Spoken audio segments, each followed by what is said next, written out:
ఇప్పుడే ఒక news clip చూశాను. సో వయసుతో సంబంధం లేకుండా 14 ఇయర్స్ అమ్మాయి 10th క్లాస్ చదివే అమ్మాయి గుండెపోటుతో కామారెడ్డి జిల్లాలో సింగరాయపల్లిలో మనకు చనిపోయినట్టుగా చూస్తున్నాము.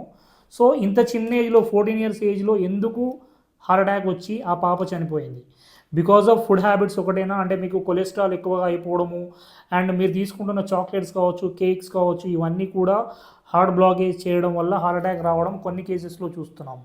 బట్ నాకు తెలిసి ఈ కేసులో generally because of your emotional disturbances, అంటే ఎక్కువగా బాధపడడం గురించి కావచ్చు, ఎక్కువగా దేని గురించి అయినా ఎక్కువ టెన్షన్ తీసుకోవడం వల్ల కూడా కొంతమంది హార్ట్ అటాక్స్ వస్తాయి. సో ఈ పాప చదువుల గురించి, లేకపోతే ఎగ్జామ్ టెన్షన్ గురించి, లేకపోతే ఇంకా దేని గురించి అయినా భయపడిందా, బాధపడిందా తెలియదు, కానీ because of your emotional disturbances వల్ల కూడా హార్ట్ అటాక్స్ వస్తాయి. అండ్ కొంతమంది అమ్మాయిల్లో పీసీఓఎస్ కూడా చిన్న ఏజ్లోనే చూస్తున్నాము, అంటే గర్భాశయంలో నీటి బుడగలు. అండ్ ఈ హార్ట్ అటాక్స్ రావడానికి ఫుడ్ కూడా వన్ ఆఫ్ ద రీజన్. మీరు తీసుకుంటున్న జంక్ ఫుడ్ కావచ్చు, షుగర్ కావచ్చు, కేక్స్ కావచ్చు, చిన్నప్పటి నుండి చాక్లెట్స్ కావచ్చు, ఈ అలవాట్ల వల్ల ఆటోమేటికల్లీ ఈ బ్లాకేజ్ వస్తున్నాయి. దీనివల్ల పీసీఓడి వస్తుంది, హార్ట్ అటాక్స్ కూడా వస్తున్నాయి. ఇప్పుడే ఒక